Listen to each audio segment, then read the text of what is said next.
আমার অন্তর চক্ষু খুলে দিয়েছেন, আমারে ঘুমানোর জায়গা দাও নাই, খানা দাও নাই, আমি মালিকের কাছে একটা জান্নাতে ঘর আমি চাইছি। আল্লাহ আমার অন্তর চক্ষু খুলে দিয়েছেন, আমি তাকাইয়া দেখি সেই জান্নাতের ঘরের ছবি, আর আমি দেখি লক্ষ লক্ষ ফেরেশতারা আমাকে নেওয়ার জন্য অপেক্ষায় আছে আসমানে।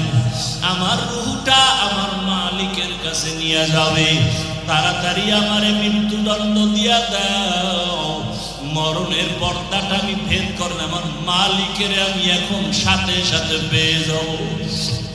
মরণের পর্দা উঠাইলেই আল্লাহ তো আদা করেছেন, ফামান কানা ইয়ারজু লিকা রাব্বিহি ফালইআমাল আমালান সালিহা।